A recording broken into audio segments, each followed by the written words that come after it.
Taking advantage of my husband's absence, my mother-in-law and her sisters did as they pleased. I confronted my mother-in-law, who was under the impression that she could behave as if our new house was her own. My name is Grace, and I was 28 years old at the time. I had been married for 2 years to my husband, Joshua. We lived with our son as a family of 3. My husband had moved into the place that was originally my house, and we continued to live in an apartment as a family of 3.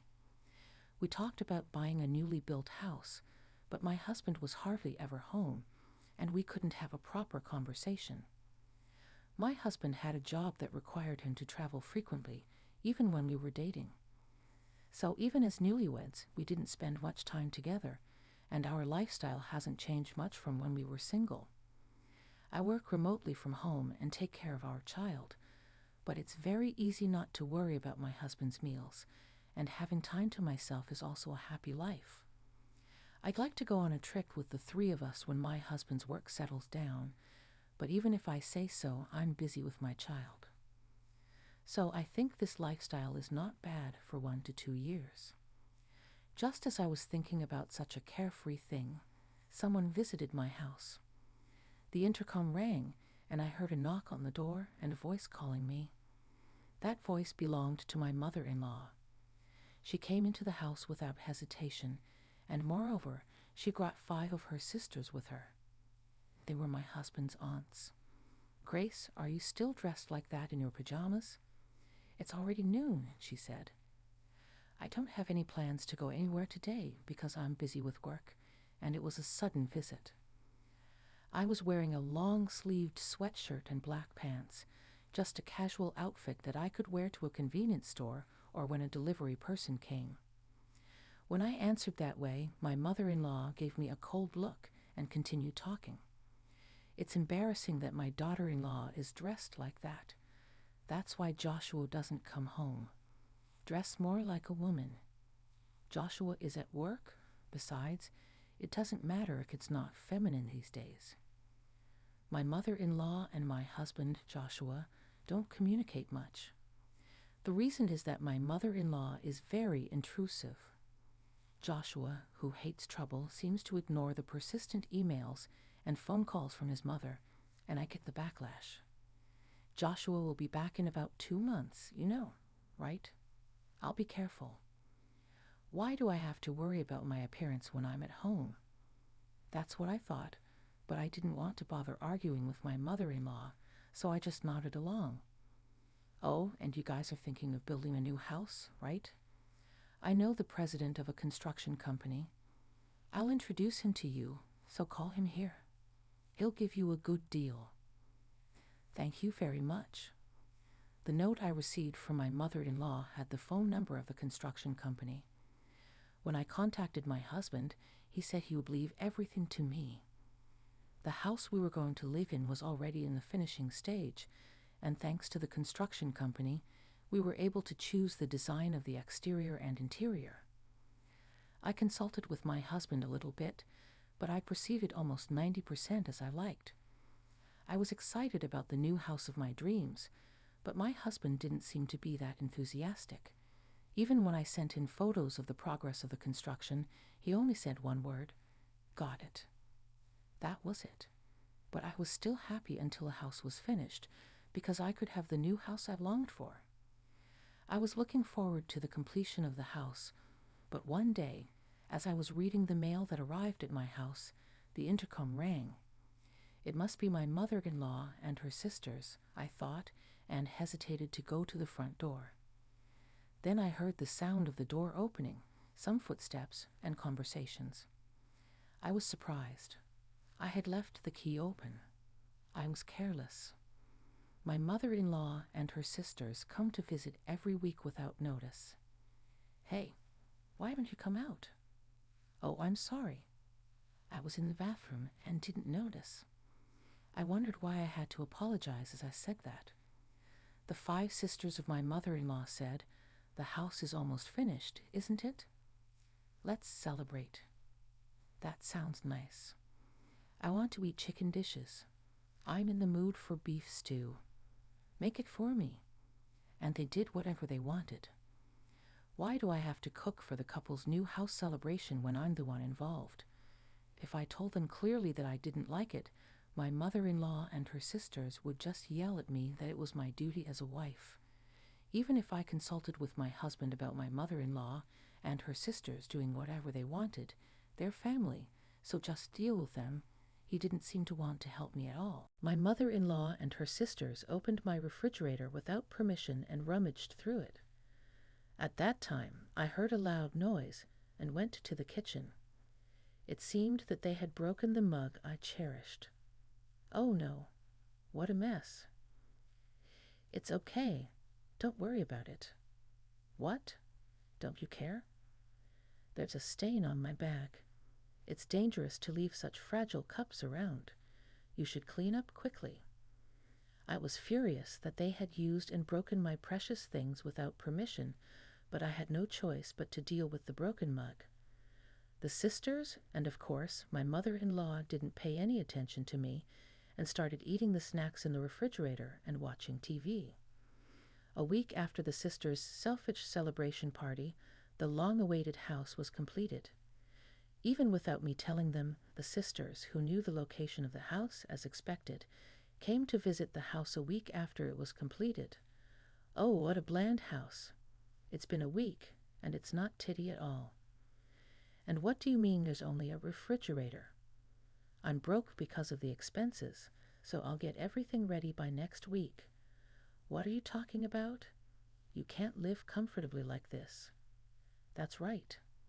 Nobody would want to live in such a plain house. Let's go buy some furniture and appliances right now. Oh no, it's okay. I can use the old ones until next week. I refused, but I was dragged by the pushy sisters, and they bought me everything from sofas, TVs, TV stands to microwave ovens and rice cookers, all new. I don't need you to go through all this trouble for me. It's only natural. That's right. Since we bought so much stuff, it must be hard to tidy up, right? We'll stay over for a while and help you, huh? It's okay. It's fine. It's fine. Don't be shy. I wasn't shy at all, but the sister started to insist on staying over. Well, as expected, they had no intention of helping with the tidying up, and they just lazed around, complaining about their own families. Grace, make some tea. Oh, I want coffee. I want something sweet. I felt like I had reached my limit with the sisters who treated me like a servant as I was preparing the drinks. The living room became quiet. I took the drinks and went to the living room, and there was no one there. I thought it was strange, and when I looked for them, they had entered my room without permission and were rummaging through my things. Oh no, these clothes with exposed arms are no good. My mother-in-law was tearing up my favorite camisoles and tops. By the time I got there, she had already torn up several clothes and put them in a plastic bag. I screamed at the sight. Hey, what are you doing? That's my clothes. As I was arguing with my mother-in-law, oh, this is nice. Give it to me too. No way. I'll take it. Sisters were pulling on my necklace. Hey, it'll break. Oh, as soon as they said that, the necklace snapped.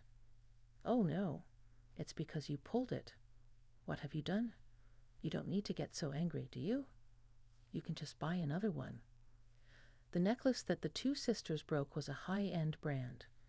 I was speechless and couldn't say anything. What are you making a fuss about? One of the sisters who hadn't been in my room until now came to the room, but what she had in her hand was a hobby book that I cherished. Excuse me. Why, you have my book. I'd appreciate it if you could put it back where it was.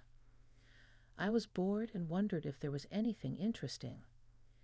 As she said that, she started flipping through the book, licking her finger and turning the pages. Excuse me. What?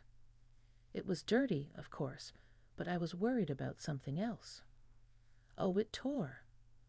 Ah, she turned the pages too hard, and several pages of my precious book tore. As I was shocked and depressed.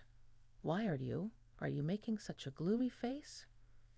It's not like we did anything wrong. That's right. The sisters laughed. I thought they were the ones who were wrong, but as I kept my mouth shut. Oh, by the way, there's no betting for us to stay over, is there? That's true. They changed the subject and left the room without feeling sorry. I was angry with the sisters who destroyed my house in no time, and they only targeted my things. I wondered if they were doing it on purpose. Hey, let's have steak for dinner tonight. That sounds good. We're tired, so please get us premium steak and luxury feather bedding for each of us. You should have a regular steak. It's strange to say that you're the same as us when your positions are different, right? Is that so? By the way, the money it is. We're guests, you know. Do you intend to make us pay? Well, you are guests, but I didn't invite you. You're terrible. We're family, aren't we? We should support each other. We came to celebrate your new house, so you should at least act like a good host. That's normal, isn't it? Family? Oh, you want to say we're not family because we're not blood related. Didn't you hear this from Joshua? I told him to tell you what? What are you talking about? Out, it's only natural for a wife to serve her husband's family. No, I'm single. You know what? I divorced Joshua a week ago. You didn't know, did you? I thought you came here to harass me. What do you mean divorce? What's that? A week ago? I received a letter. It was about my husband's affair. This is a copy of the evidence. What I showed the sisters was a photo of my husband with another woman. The sender is the husband of the woman he cheated with. Joshua is not only away for work, but he's also traveling with her. No, that's a lie. My Joshua would never do such a dirty thing. It's true. I actually exchanged emails with him, and he admitted to the affair. I also received alimony. He said he'll pay child support every month, so it's settled. Well, I don't need it anyway. Besides, the reason he married me was for money, right? My parents run a company. My husband said, Mom told me to marry you for money, so I approached you. But a loveless marriage is meaningless. I'll pay you the alimony. He didn't apologize, and I was shocked when I learned the truth, but I was able to accept his words easily. I even felt a little sorry for him, who was forced to marry me by his mother, but that doesn't mean what he did was forgivable. And he's paying me and the other husband alimony. The other husband is pitiful, but from what I heard, he wasn't a very good husband either. As his wife often had bruises on her face. Well, that's none of my business, so I won't interfere. My mother-in-law was stunned with her mouth open when she heard my story. What then? What are you going to do with this house? There must be a loan left, and the value will go down if you live in it once, right? You've only lived here for a week, so why don't you rent it out? You'll get a monthly income, won't you? Good idea. Grace seems to have received alimony, so you won't say you want this house, will you? You're terrible for divorcing without telling my sister. You should refuse the property division. That's true. What do you think? We can manage this house for you, right? And they carried on the conversation on their own. Excuse me. Refu, what? This house is under my name. You know what? I did everything by myself. You know what the name is. Basically, your husband's, right? What do you mean by basic? I'd earned more than him, and he was living in my house all this time. Then change the name. I won't let you make it yours alone. We'll pay the rent and the loan together, so change it. There's nothing to forgive. The debt of this house is 0 because my parents paid it all as a gift. It's completely mine. Joshua also agreed to it from the beginning, so he consented. No, I don't accept that. It's something you bought when you were married. Since we decided it with a lawyer, if you want to fight, let's meet at mediation with Joshua. Well, I think convincing Joshua is the first thing to do. When I said it clearly, the mother-in-law and her sisters were flustered. Then I'll take back the appliances and stuff. Go ahead. You can eat a cold meal for a while. You're broke. That's right. I'll have all the furniture and appliances delivered next week, so I'll eat out for a while. The reason I was broke was because I had already bought the appliances and furniture. You said you had no money.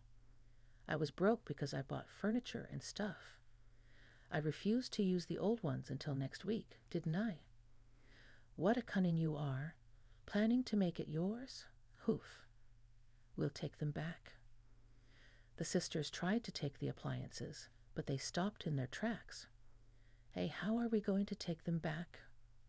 We have no choice but to call a taxi, right? It's difficult to carry everything at once. You lend me your car. We can't carry them without a big car, and while you're at it, take them all to my house. I went shopping with my car and took the luggage home once, and then went to pick up the sisters who were waiting while drinking coffee.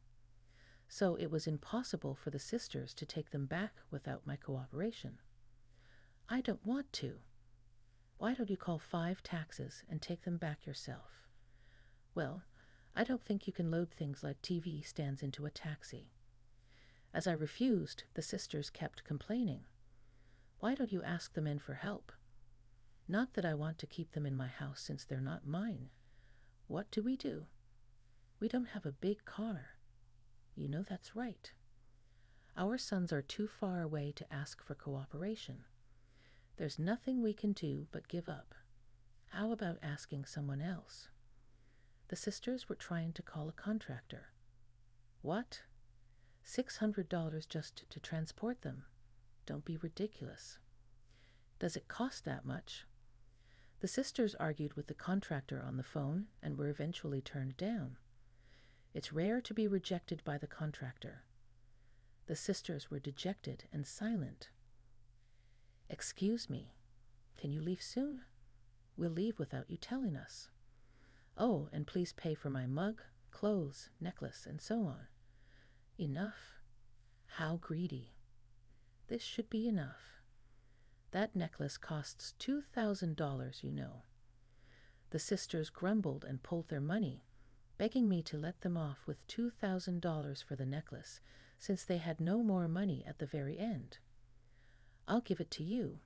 Do whatever you want with the appliances and stuff. You're also to blame for keeping quiet. She spat out and left, but I accepted it with a smile. The reason, of course, was that I could make a lot of money by selling everything. The mother-in-law and sisters didn't seem to have the idea of selling and probably disposed of the unnecessary things. Well, even if they wanted to sell, they had to take them back, and maybe they really just gave up. After that, I tidied up the furniture and appliances and sold the ones I didn't need.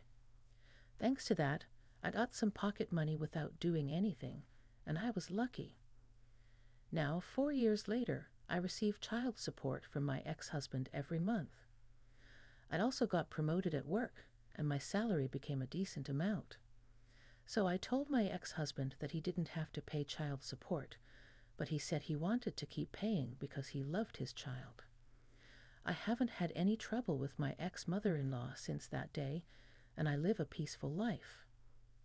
We go back to my parents' house on weekends and relax. Watching my 4-year-old son grow up is my happiness now. How did you like this story? Please subscribe to my channel. See you in the next video.